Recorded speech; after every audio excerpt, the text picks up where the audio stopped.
friends? What up, world? We back. We are back. It's been a minute since we did an IG live. Yeah, we've had. IG's probably been about a month. Yeah, something like that. We Yeah, are. Man. We are. It's a busy time of the year. We're heading into fall. We're heading in.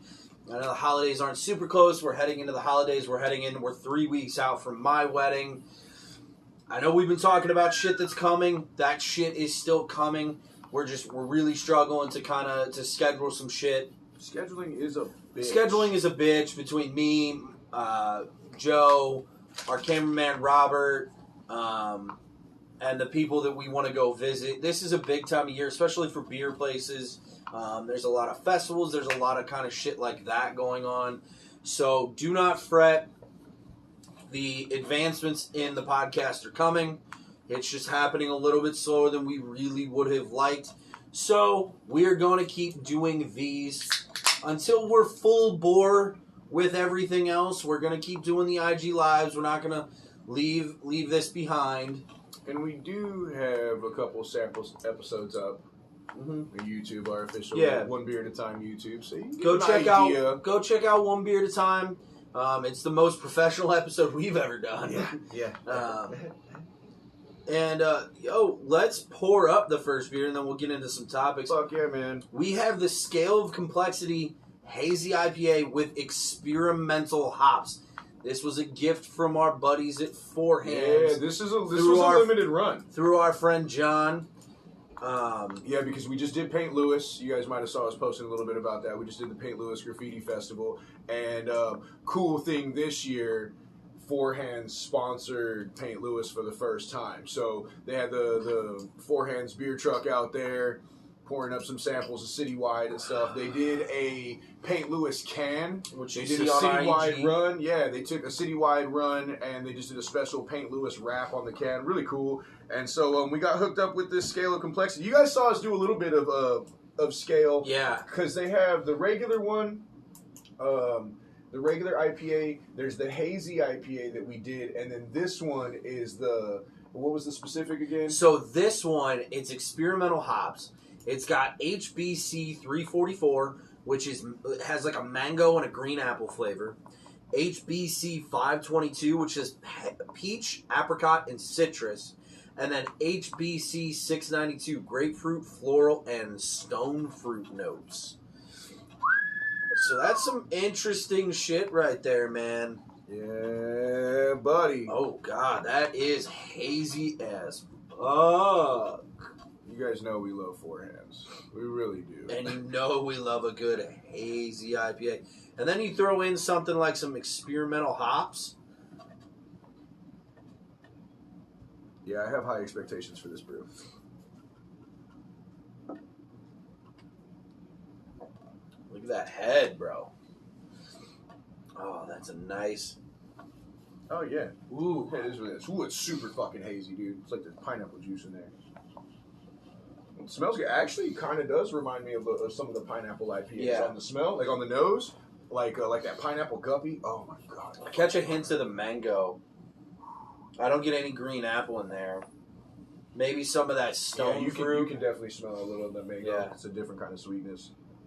This is a very fruity smelling brew, though. Ooh, man, that's a lot going on. There is a lot going on in that. Real bitter, like in that traditional good hoppy IPA way. But there's so much fruit. Velvety, very smooth. The mouth feel. I get that like green apple at the very end, but not like a pucker green apple, just a hint of apple. Yeah, I think the green apple is helping with that bitterness. Yeah. Ooh. So I can't taste specific apricot, but like you're all good, Lauren. It's very, very fruity. The same thing with peach. I'm not getting that specific peach, but you put all these different fruits together. I feel like it's a really cool blend because it's a little bit tangy, it's a little bit tart, but it still fucking tastes like a beer. Yeah, taste the hops. The bitterness is on point for a traditional IPA. So we got to touch on this. We touch on it every year. Because Oh, is man. this our third? This is our third year being live. Oh. Not live, but this is our third year recording an episode on or around Yeah, this this date. is our second year being like full fledged. We put everything out. We're live. But we we've advertise. recorded But for yeah, this 3 should be our third years. one. Yeah. So we bring this up every year. Obviously, in about 11 hours is the anniversary of 9/11. The 20th. The Man. 20th How anniversary of crazy is that? 9/11. What, Man. like, I was listening to them talk about it on The Point this morning, and Yeah. what's wild is I forgot what stat they threw out that was from, I don't know if it was somebody local. They acted like it was one of their friends, somebody that they knew that's a teacher. Yeah. Because it was just right when I turned the station on, so I missed a lot of the conversation. Yeah. But anyway, the point was that they were talking about somebody that they knew that had like a stat about how many college freshmen don't fucking know about 9/11 because they weren't born yet, because it's been 20 years now. So you have 18, 19-year-old freshmen. They weren't alive yet. And then also so many people that are early 20s. I work with they weren't old enough to remember. One of my buddies at work is 22. Yeah, and like he literally wouldn't have been old enough to remember. And it's kind of a wild thing to think about. You're like, wow, because I was a kid. I was 14. You know, I was 12. Yeah, like it's nuts. I remember I was a kid. I was 14 years old. You know, but it's different thinking like, fuck, I got people I work with and that I know and stuff. Yeah. That like, yeah, you know they're younger than you and stuff, but you don't think about it like that. Like, oh, fuck, dude, you don't even remember that. It's wild because it is probably, I mean, I know Pearl Harbor's a big deal, but it is probably the most significant direct attack on America. Yeah. No other time other than what? The Revolutionary War has anybody actually crossed our border over our lands directly. No naval ships get to our shores. No enemy planes actually get within firing range of any of our cities. You know, Pearl Harbor, they attacked that because it's so damn close to Japan. Yeah. You know, like it's a massive deal. You know what's wild to me is, and I remember this from when I started coaching lacrosse, asking my boys, do you guys learn about like 9/11 in a history book now? And they're like, yeah, we do. And what kind of, I was like, oh man, that tripped me up. And you know what actually tripped me out even more was, well, I guess this didn't trip me out even more, but really kind of put everything into perspective was this comment also. They were talking, and the night before, a bunch of them had gotten together and played like Fight Night Round 3. And they had those like historical fights. And they're like, yeah, man, we did this one fight. It was like Mike Tyson versus Evan something or other. I was like, Evander Holyfield? And they're like, yeah. Evan something. And I'm like, the dude that Mike Tyson bit his ear off? And they're like, oh shit, that actually happened? Yeah, man. Yeah, it was a whole thing. That's like, wild, dude. So 9/11, Evander Holyfield, Mike Tyson. Yeah. Like this shit that makes you're like, oh damn, now I knew I was coaching kids, but it's like, fuck, because that was my childhood. I remember those things from my childhood, and that shit's now in a history book. It's wild, dude. And it's so crazy that it's like almost 20 years exactly, and we pull out. And in one of the biggest military flubs of American history. Repeating Vietnam all over. Yeah, exactly. That's what I was just going to say. Because so we went and catered a friend's wedding real recently, a couple weeks ago, something like that, and it was at a vets hall. And so we're talking to a bunch of Vietnam vets. We're talking like 3 Vietnam vets. And it's pretty wild that was the big thing they were talking about right away. They're like, yep, it's just like back in the 70s. Yeah. And they started talking about their own personal experiences of that extraction and everybody coming home and how it was and how America was viewing it and all the back and forth and everything. And then here you are 40-something years later, and you got these guys being like, yep, I remember going through this exact same shit. Good job, America. But what is nice is those guys that we met are the guys that are going out and be like, hey, you know, all the Afghan and Iraq vets that are like, feeling depressed right now because they're like, well, what the fuck, what was this all for? The nice thing is you have these Vietnam vets that are like, I got you. Yeah. We're here for you. We got you. We literally know what you're going through. And that's, you know. Yeah, man, but it's a wild thing. And you know what? My little personal piece, because you guys have heard us talk about it plenty of times, it's why we love Four Brothers, That's why we support Rucking to Remember so much. Got Your Six Coffee. We believe in supporting our troops. And I've had this argument with a few friends, and so far, anybody who is real quick to be like, yeah, man, but fuck that, because of people's personal opinions and feelings towards the government and the military, so far I have had zero people argue with me when I break down why I feel like, yeah, but that's separate. You don't have to support the government and the military decisions that the government makes to support our troops as individual, everyday peoples. Those are our neighbors, our coworkers, our brothers, our cousins, our sisters, our aunts and uncles, and they're not carrying out and executing missions with pleasure and joy. They're doing what they're fucking told and trying to keep each other alive through a mission. To cap that off, the 13 people that were killed in Kabul, only one of them was over 21 years old. You remember being 19 years old? Jesus. Because I do. I knew what the fuck I was doing. So the people that want to judge our military as being the problem, like... Those dudes are just doing their fucking job. Dude, those are 18, 19-year-olds that didn't know what to do after high school. They walked into a recruiter, or they had a brother or a family member college, like free guaranteed degree. A lot of shit. They wanted to serve their country. They believe they grew up with a lot of freedoms, or some of them may. I don't know about the 13 that were killed, but do you know how many people have bad situations that their best option to getting out of that bad situation is the military? It offers them structure. Pay, housing, it's the food, that free college. You know you can get out of your shitty situation or your small town or whatever, and then they're gonna pay you. But on top of that, even though they're not paying you fucking, $80,000 coming in, that's not your starting salary. No, but you're not paying for clothes. You're not paying for shelter. You're not paying for like the commissary. You're spending barely anything. You know what I mean? They're providing food, all of that different stuff. So for some of our people, just like so many hood ass kids go college for athletics, we've got so many people in all types of walks of life all over the country that choose the military as a way to get out. And it's free school, man. Yeah. That was the number one reason why I was looking at the military. And even if you don't go to college because you were in the military, most of our military is not infantrymen. Yeah.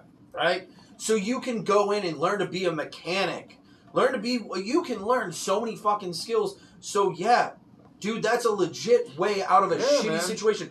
You get paid. They deserve our support. Yeah. So fuck what you think about the government. Fuck what you think about being in the war, good or bad. I don't care. And you know what? Support the people that are coming home, really, especially now. As a teenager, as a young person. I mean, I come from a military family. I have an uncle who has a Purple Heart from Vietnam. We have a couple of war veterans. My dad's a Desert Storm veteran. So I was brought up with a certain regard and respect for the military. Especially any officer, anybody who's paid dues in the military, not just been in. Yeah. You know what I mean? But I think as a teenager, after 9/11, and getting out of school, and the couple of classes right above me, the 04 class, the 03 class, the people that were going on deployment during the surge, there was a lot of people that I knew. Yeah. I had a couple family members that were over there wrapped up in all that, and I really started to just, look at it as, our individual people serving in arms, that's not the government. That's not the military. That's not the Army or the Marines. No. That's your contributing person from your community that's going over there because ultimately they volunteer and they go over there so that we don't get drafted. Stories for a different time, but man, I wish I could say I even remember the dude's name, but it's been 10 years since I saw this guy. But I remember making friends with this guy at a hole-in-the-wall bar, caddy cornered at weekends only. Grew up in New York. He was West. He was, 9 West. 100 West. That's what it is, yeah. And dude was 5, 6 years older than us, 7 years older than us. Went into the military. He grew up in New York. Went into the military as soon as he graduated high school because he's from New York. Lost his best friend in Fallujah. Oh, wow. Guy's head got blown off. Oh, fuck, man. So, Yeah, and people like that, like, yeah, they didn't choose the mission that they're out on. No. You know what I mean? They were pissed off because they grew up. They were there when that happened. They lost family members, friends, whatever. Yeah, man. You know what the craziest thing? We were just talking about this earlier because, friends, if you have not checked it out, now is the perfect time and it's really worth watching. But Nat Geo put out a docuseries on 9/11, a day in America, or One Day in America, something like that. And then Netflix did a special too. They're very, very different. For me, I've been accepted, so I'm trying my damnedest to get my tuition handled and everything so that I can join the Fire Academy in January. Since I've made the decision to join the fire department, watching the footage from the Nat Geo special really hit me in a very different way. You know what I mean? Watching the first accounts of our firefighters, of our FD, having to deal with the weight of the situation. Man, like in that docuseries, right? Like, well, you know, in episode 1, they show the guys they were responding. Like, there's like 2 battalions that are out there responding to a gas leak. So they're out there scanning, doing their meters, testing, all that stuff. The sound of the fucking plane, dude. That alone made me almost fucking choke up. Yeah. Because I just was like, oh my God. And I just looked down because you know what's coming. And the velocity and the sound wave and the shock and everything. Imagine being a firefighter. Your job is to put your life on the line to save strangers. That's what your actual job is. And to witness that and see that, you know, New York firefighters will fucking die for their city. So, to see that and to know that, like, there's nothing that we can do. And you can see it on their faces, that like, helpless feeling. Oh, so, you know, man, I'll tell you, that shit was fucking heavy. Check it out. I'll finish this off with a lighthearted thing, kind of. I was watching episode 1, and I was maybe like 90 seconds in, and Sarah had just gotten home. She's like, oh, I want to watch it. I'm like, all right, I'll pause it. She goes upstairs, says a few things, comes back down. I had to shush her like 3 times. Because I am watching this shit. It's deep, too. And it's deep, and it's right. And she's like, oh my God, like, I can't. I'm like, shh. Just watch. And, like, dude, there were times where, like, a tear was coming out of my eyes. Hard, dude. And she's, like, trying to talk, and I'm like, dude, when they're I'm like, can we just? This is not a funny movie. This is not an action movie. We're not looking at each other being like talking about this shit like I am. Because no offense to my fiance, I love her to death. She was like 5 when that happened. Right. She'll tell you she's not gonna have the impact. She will tell you that she remembers it.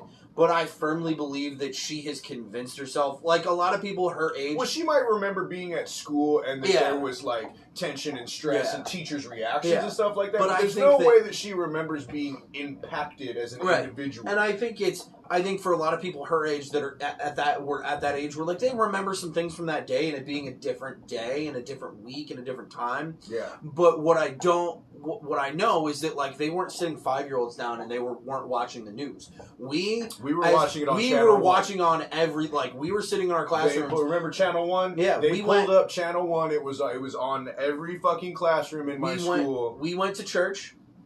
Like, it was not a normal church day in my Catholic school. We went to church. We had a mass. That makes sense. We came back, and we didn't have class that day. We stayed in our classrooms. We talked. We watched the news all day, and I think we went home at like 1 or 2. We went home early.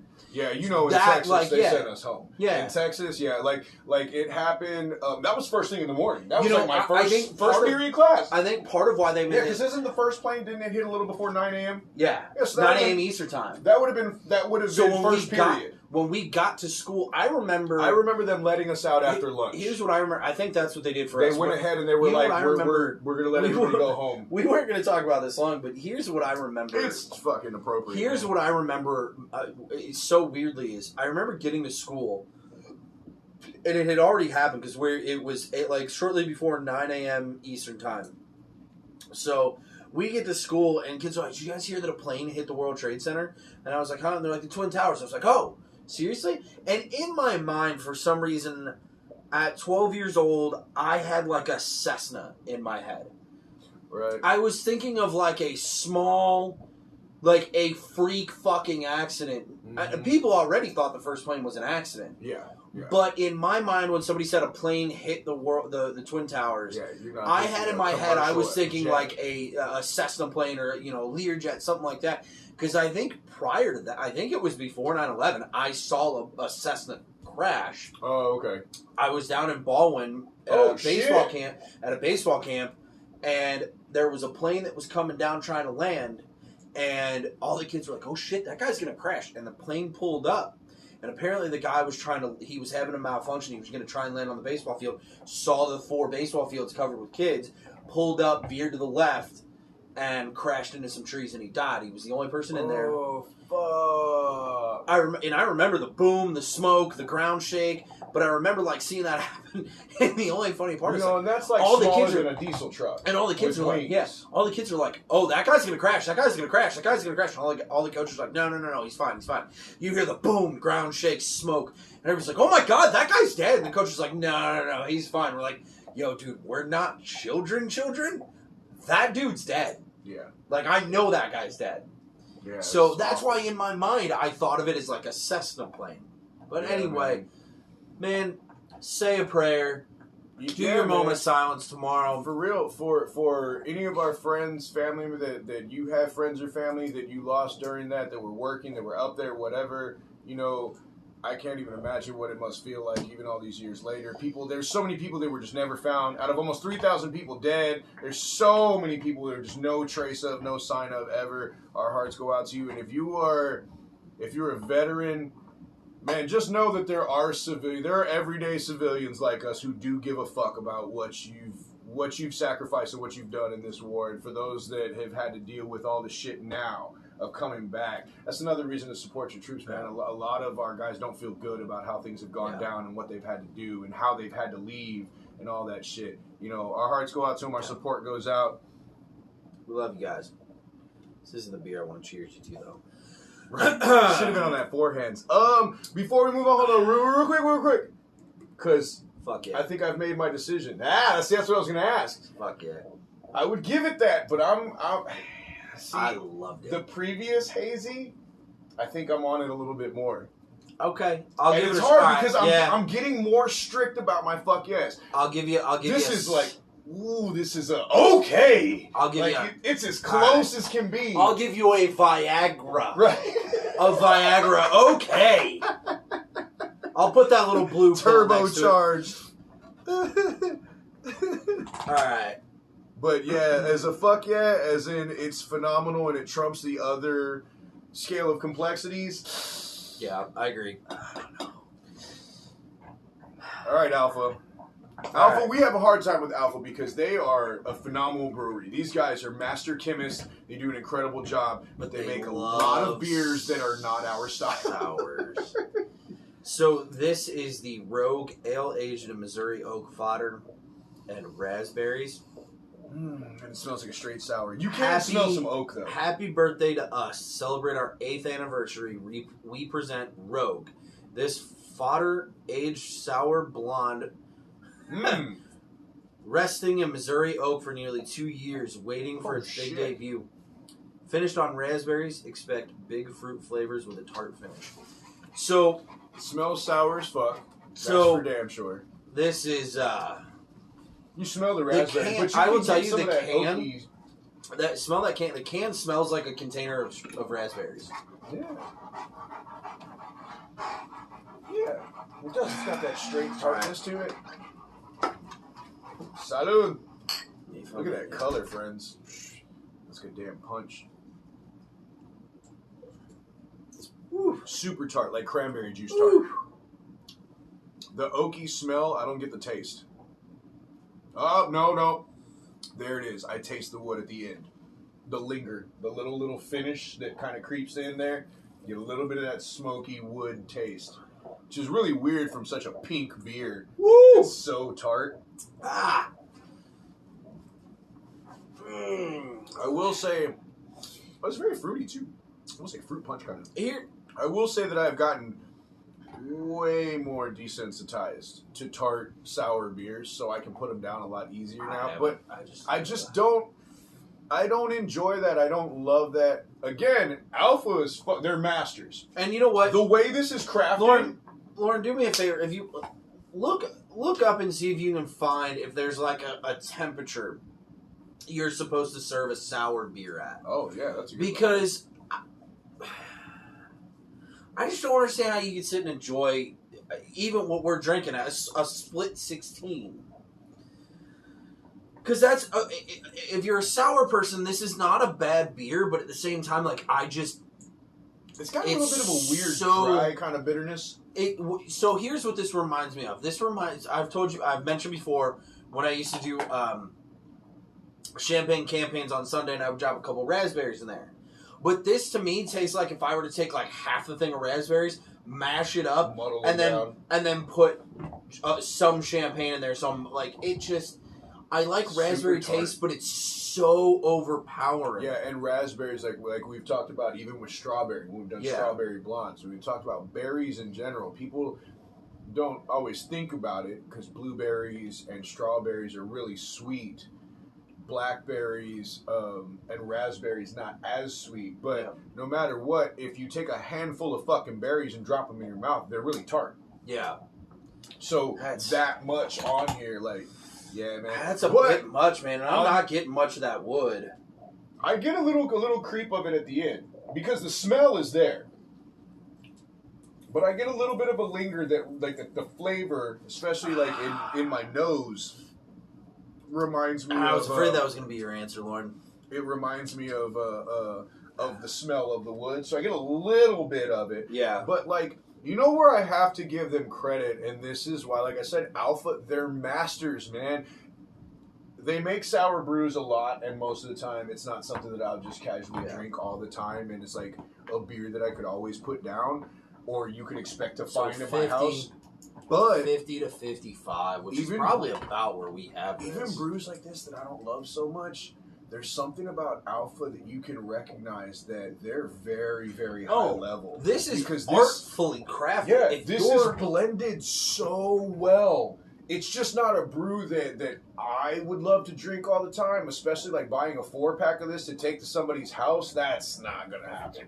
You know, like I'm not like, yeah, dude, I'll be over soon, and I come over with a 4-pack of this. Like, nah, it's not going to happen. But I have to respect and give credit for how well crafted it is. These guys are fucking masters.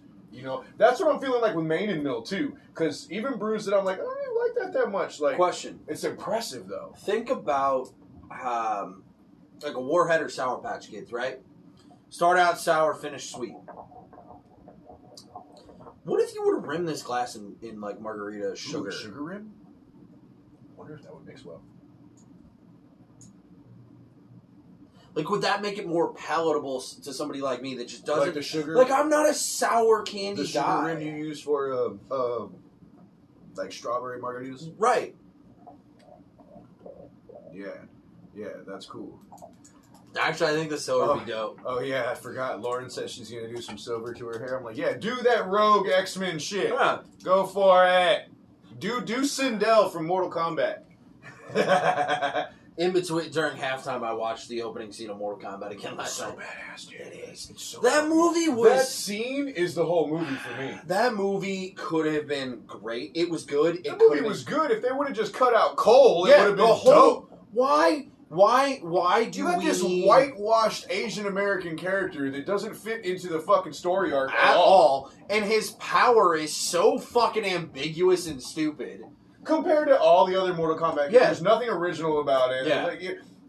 However, there was one point that like made there was one thing that I saw that made a good point. That was, what did they call? I forgot what they called the powers. Like, but like you have to connect enough to the. Oh yeah. You know what I'm saying to gain your power.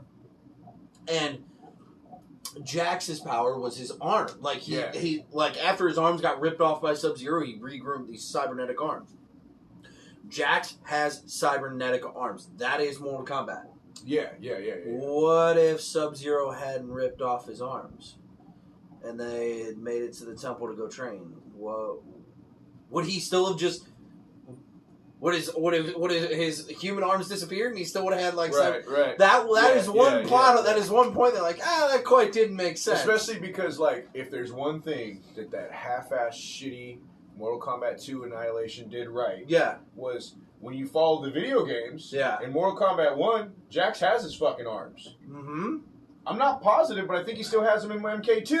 No, I'm not positive. I think he does have Is it after one? So that's the story, is he got his fucking arms ripped off, and then they made him arms. Yeah. You know, like that's how it goes. Yeah.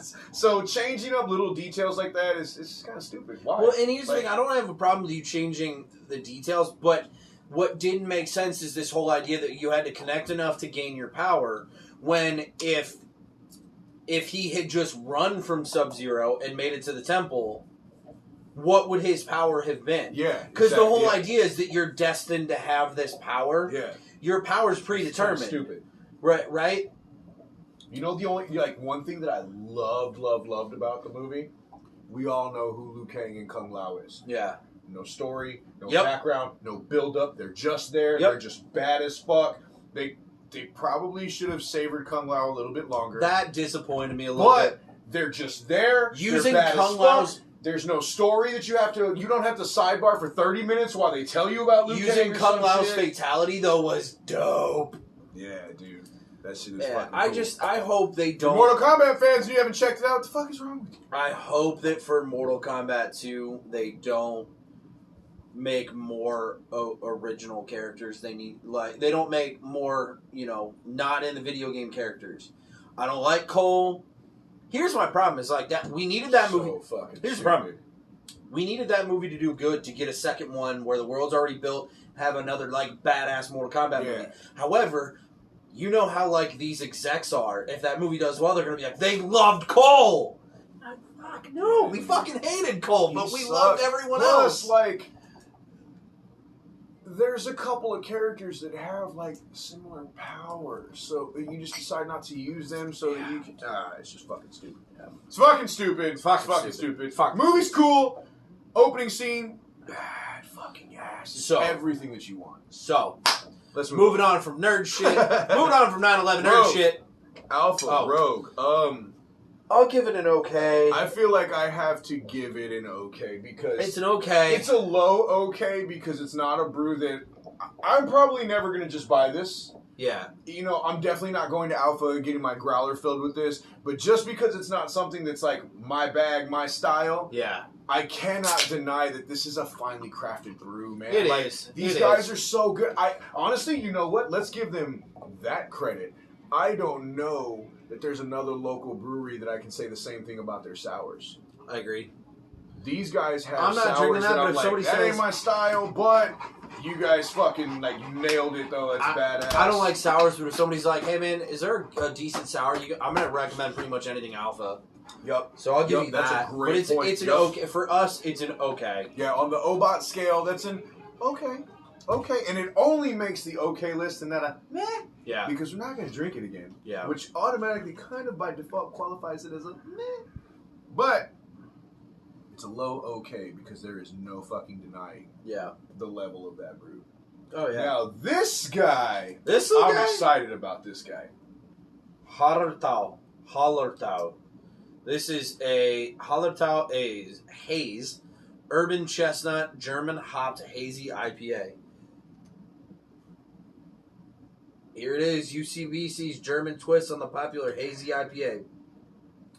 Dosed up with experimental fruit-forward hops from Hallertau, Germany's oldest and premier hop-growing region. Hallertau Haze IPA is simultaneously German and American. Prost. It's awesome, man. Yeah, so for anybody that doesn't know, any of our craft friends that don't know, I don't know what the fuck is wrong with you, where you been, but UCBC, very, very traditional German, Bavarian-style brews. They're great at it.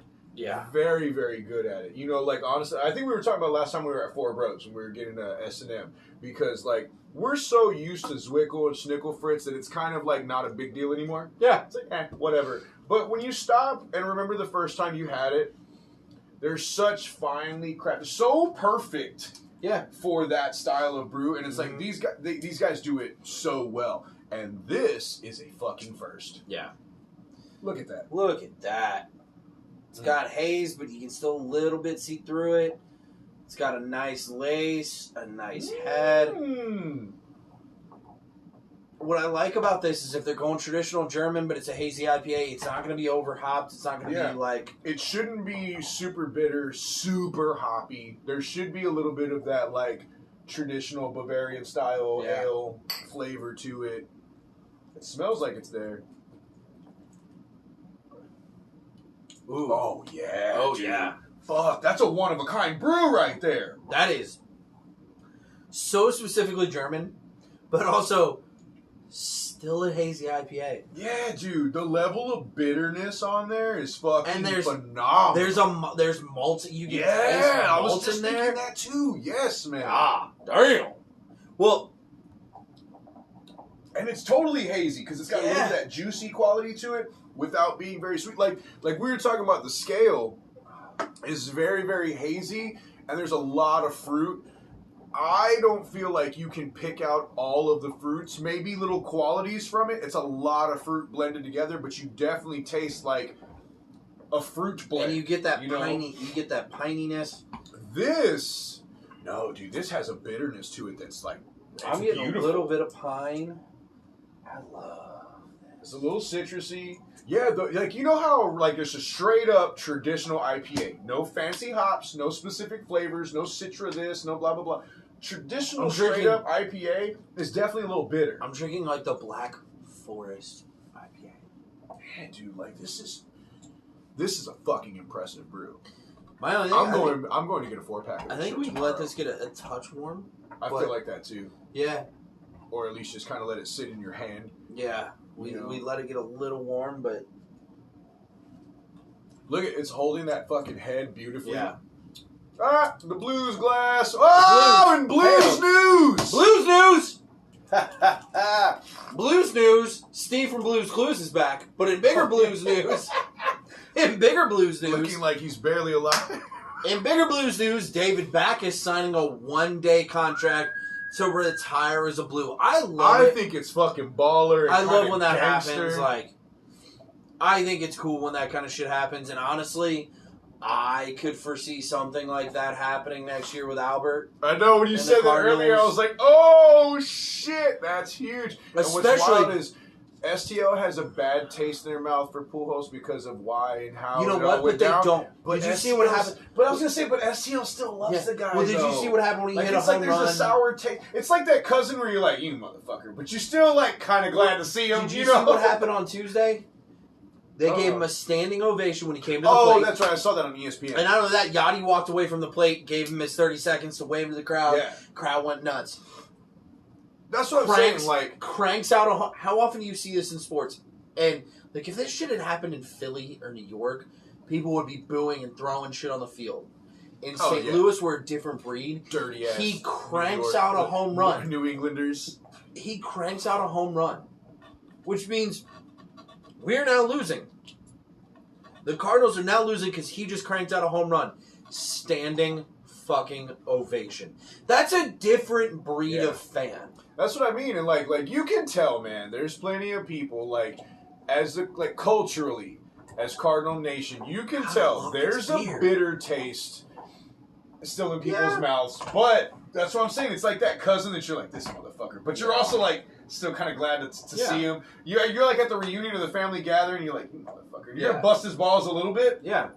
But you're also gonna have like 2 catch-up conversations. Because you're like, I don't fucking hate you, you son of a bitch. I feel like that's how STL is about Pujols. It's like, we're like, you bastard. But then also as a fan base here, it's like, but we still love you, man. Man, if we had a couple more of these, I'd be cranking them. Oh yeah, dude. This is fucking delicious. I have to. This is the star of the show. I haven't even tried the porter yet. I don't give a fuck. This is the fucking star of the show. So the last conversation, the sports conversation though that I really wanted to get into.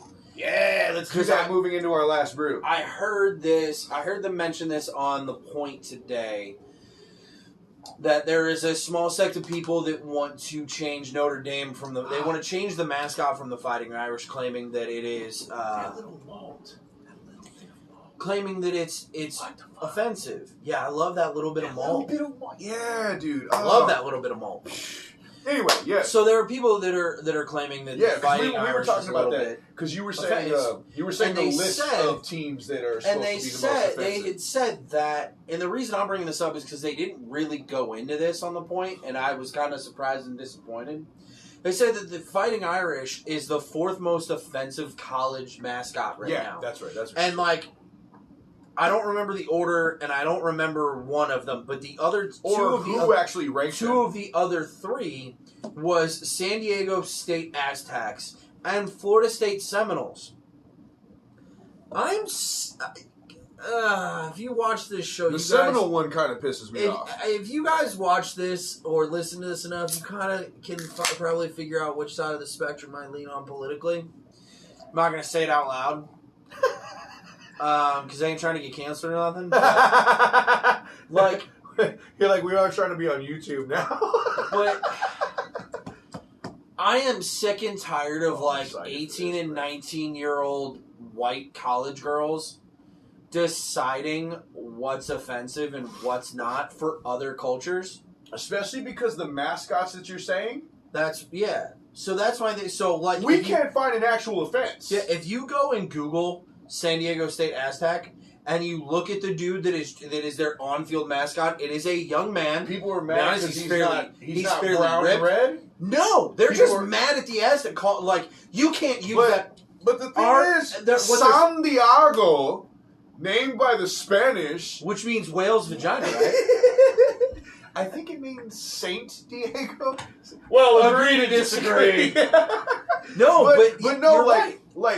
It was Mexico. It was. So, in a way, that's culturally significant from the college to be paying homage to, I don't fucking get it. The one that really chapped my ass when you said it was the Seminoles, though. We'll get there in a second. I know for a fucking fact that as a culture, that school, that community has, an admiration and respect for the native people that were the Seminoles. So here's the thing about this. Just here's the thing about this is that young white college students and then some young people of color, and I say and the only reason I say people of color is because I mean all people, I mean across the spectrum. Yep.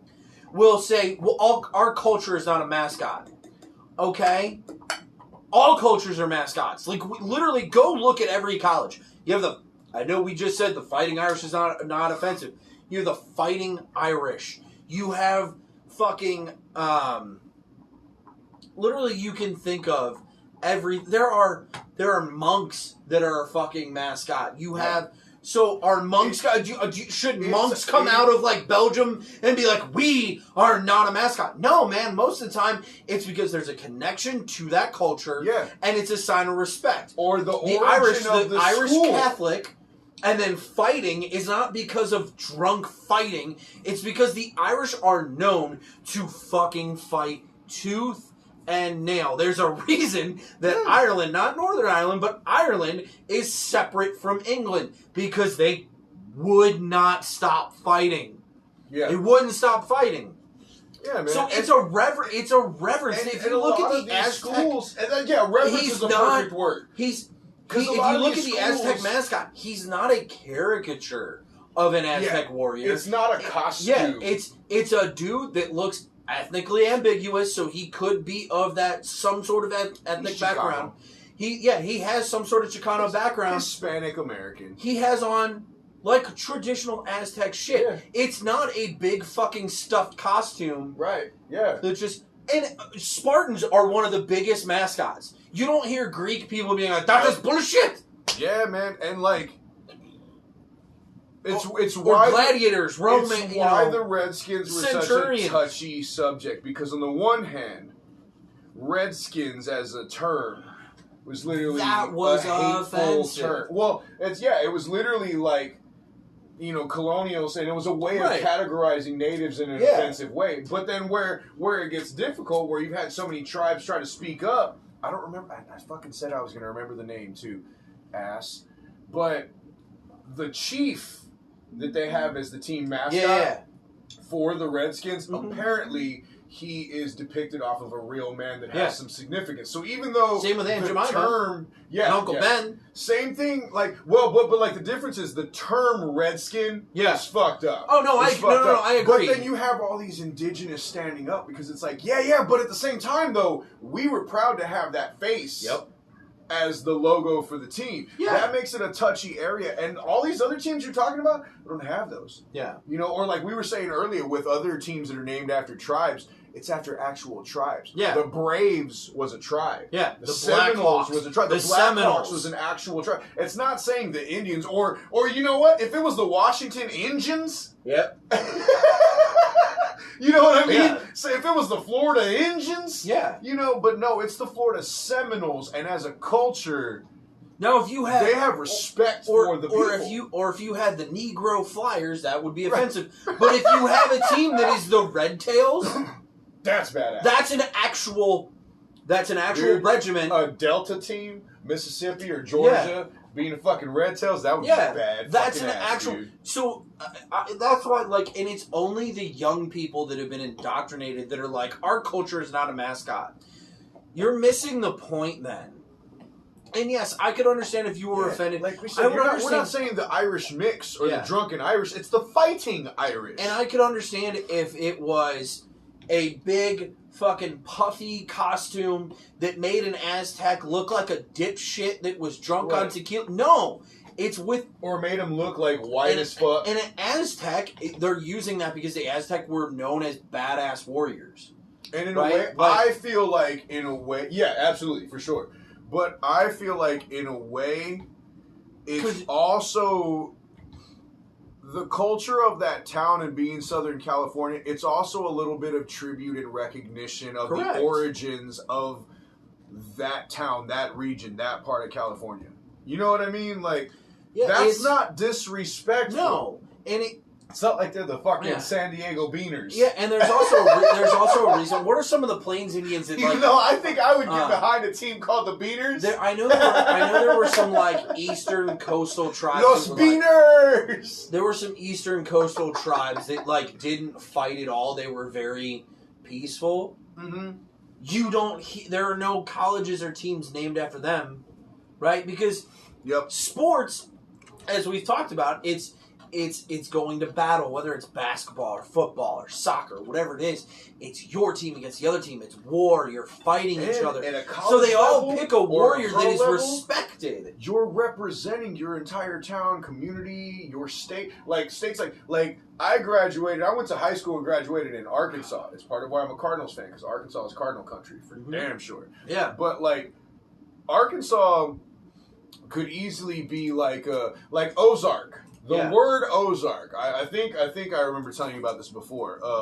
A lot of people don't know this, and it bothers me because in Missouri State history, it's stuff that should be taught in school. But the word Ozark literally comes from Osage. Yeah. The Osage people. Which is like why in it's Arkansas, the Osage area. So like in Arkansas, if they weren't the Arkansas Razorbacks, and they were the Osage whatever, reference to the name of a warrior or whatever, you know what I'm saying?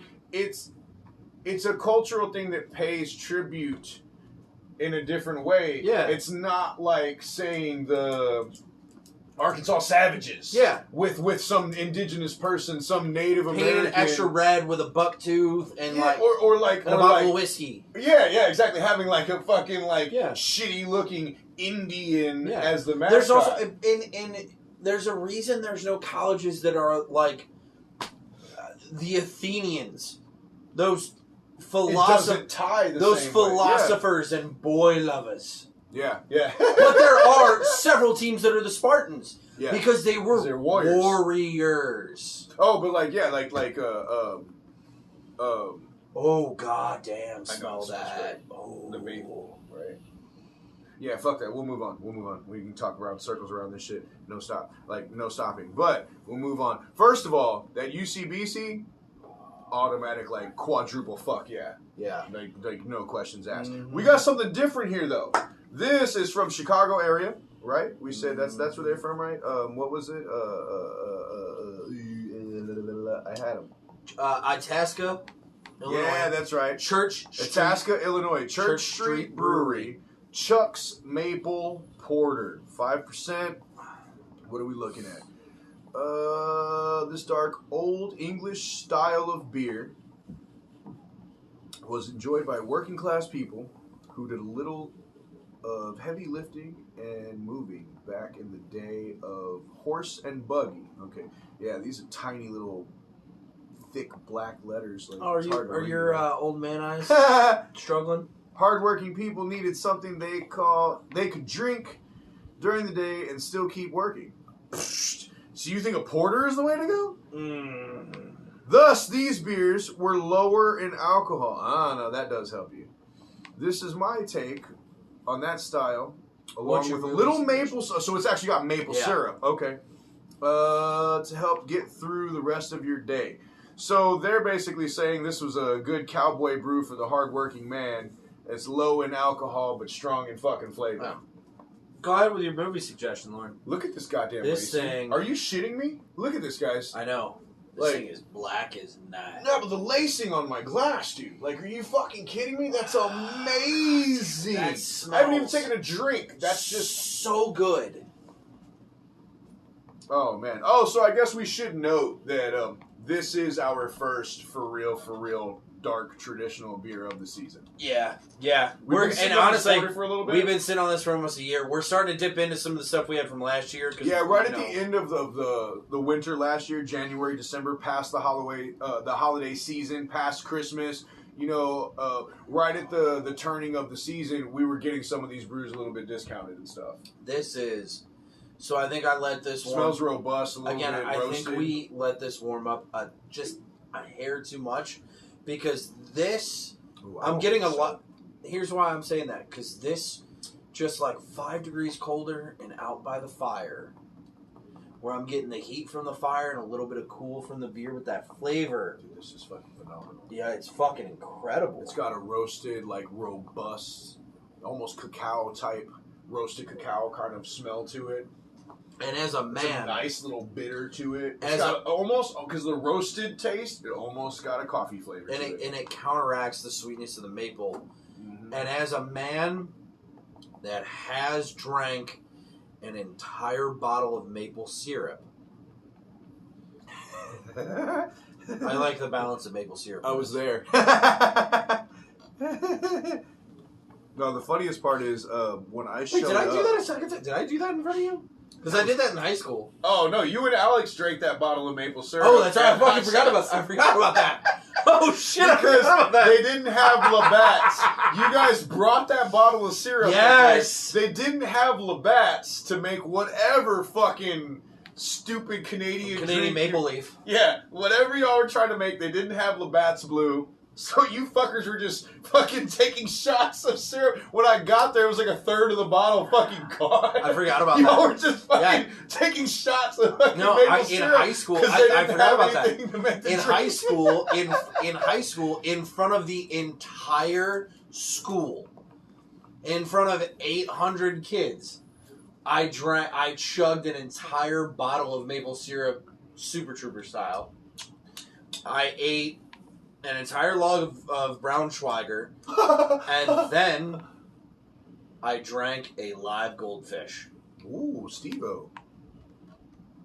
I did not puke him out, though. He died in my belly. Oh, fuck. Should we do some crazy stunts like that on the show? Why don't we get a Why don't we both... Are we too old for some jackassery? No, why don't we both... I say we both get the... I'll get two one-chip challenges. Oh, I'm down. And then we'll start talking. I'm down. While doing it. Yeah. You got a fucking Chicano and a dude that used to drink Tabasco, so I was like, we need something hotter. I think we should go at like a savory style though, like take a bite, let it linger, let it do its thing. We'll talk. We'll recognize how fucking hot it is, and then we'll finish the goddamn chip. You know what we ought to do? What I won't do is the goddamn jelly beans. What we ought to do? I'm doing it. What we ought to do is make some ghost pepper salsa. Ooh, and just eat it while we're fucking doing the show. And it's like, it's tasty, but well, not just that, but so like painful. We gotta do a scoop with the death chip. Ooh, Jesus. I know somebody My boy Tom, his cousin's got some fucking real ghost peppers. My dried out, crushed down, and everything. I didn't love my brother's ex. I didn't really care for her much, but she did make a killer ghost pepper salsa. Her and her mom grew them in their garden, and then she put it in fruits, mango or anything. I don't even remember. It's been forever, but she made a jar of it and gave it to us. And what was funny is like she gave it to my brother. It was like, oh, this is for the family, and my brother's like, here you go. Like, no one in the family is for you. Yeah, like no one else in the family is eating this. My brother's not eating this. Guys, this brew is extremely impressive. Ooh. I'm glad, like, we held on to it, and I'm glad we did. This officially kicks off the fall season of brews at one beer at a time. You guys know the October, all the fall beers are already out. We just haven't moved into the fall portion of one beer at a time for this year. This one pops it off. It's cool. I don't know anything about Church Street Brewery. It's really cool. They're right outside Chicago. The only Chicago brew-ish that we're on is Pipeworks. Yeah. You know, so it's cool. It's something different. And you know what? I like that it's got the cowboy theme. Yeah. Because this tastes like, even though this is a craft beer, to me this tastes like a cowboy brew. You know what? It's hearty, it's robust, it's coffee. To kind of tail end on that, because, I know, Lauren, you're the only one on here right now, but we do have listeners, and I do have to say this. Makes me excited for the Four Hands Imperial. I do have to say this. I have to apologize in advance. Our fall season is a little bit screwed up this year. With the wedding and the honeymoon, we're starting our October halfway into October, which kind of sucks. I think we pop it off right at our last episode of this month. I Yeah. think we do our first for real Oktoberfest episode. The last episode of this month, the week before you get married, we do our first official Oktoberfest episode. We'll do probably 4 Oktoberfest brews. I want to try to look for a couple that are a little bit different, and then also go back to the ones from last year that we know we love. Yeah, they're all good, and especially traditional Oktoberfest. It's a Meissen. But that's also, what they are, yeah. and we like those. Personally, that's one of my favorite brews. Period. Oh yeah, me too. Just Meissen style. If I could get it all year, I'd fucking love it. But also know that we will not be forgetting you. Joe will be in town. He'll be doing some segments, and honestly, I've got some shit that I have in my head. I'm gonna do some shit from Florida. Love my wife. Wife be damned, though. I'm going to shoot some content. Maybe not from Star Wars Land, Galaxy's Edge, Disney World. After I build my Sith lightsaber, maybe I'll review one of the drinks at the cantina in Star Wars Land. Fuck yeah, dude. Man, this was a very, very good list. That was delicious. All of these brews are very impressive. Yeah. So, my order is UCBC, hands down, star of the show. Yeah. No fucking questions asked. This porter is phenomenal and delicious and actually makes me officially ready for the season. I'm ready for fucking porters and stouts now. I'm excited for the winter stouts, the fucking Thrails, and this makes me excited for that Four Hands Imperial with the blueberry and cacao. Absolutely. So very, very good brew, but this UCBC Haze, this IPA just it has to be the star of the fucking show. I hate to do this. I would put Scale next and then Alpha last. I hate to do this. 4, 3, 2, best in show. Yeah, dude. Best in show. I've never had a beer like that. Yeah. I cannot say that this brew reminds me of anything. And all the fucking IPAs that we drink, for this to be so traditional IPA, but then also so fucking Bavarian at the same time. Yeah. Dude, that's so cool. That's a badass hybrid. You know, the scale of complexity is very, very good. This would have been a fuck yeah if the other on hazy, most weeks that would have been a top player. But if I know for a fact, if I stack this with the previous hazy IPA next to each other, I still think the other one wins a little bit. That's the only thing that stops us from being an automatic fuck yeah, because it is that good. We're just at a place where we're not going to give that title out all the fucking time anymore. For just because we really love the beer doesn't mean that it stands separate from all these other brews that we like too. And Alpha goes last on the list because we're not sour dudes, but Alpha still gets a strong okay because there's no denying how well crafted that brew is. They're great at what they do. Just a lot of what they do isn't fully for us. But, ladies, gentlemen, boys, girls, beer drinkers, whiskey drinkers, vodka drinkers, everybody drinkers. Drinkers from around the Drinkers world. from around the world. We have come upon our hour. We've come upon our time. It's time to shut it down. Now the end is near. So we gotta shut it down. We gotta say goodbye for the week. However, look out for some more content this week. We're kind of getting back into rebooting. Yep, stay with us, man. Stay with us, friends. Stay with us. There's no STL peeps doing what we do. Yeah. Stay with us. Telling you, it's hard to get our schedules worked out, but we're doing all the groundwork and the foundational work to get this YouTube thing set up. We just might a little jump the gun on announcing some of the when shit. we get these episodes together, it's going to be awesome. But no, trust me, nobody's doing what we do, and we are going to be the dudes that take you on a first-hand tour, first-person perspective of what it's like to go behind the scenes at some of our best and most popular local breweries. Yeah. It's happening. It's happening. We're in the works. It's going down this year. Yeah. You guys stay tuned. Support us. Support local. Show some love.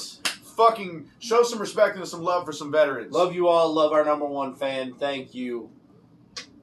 We're out. Right at 1 hour. Beautiful. Like professionals.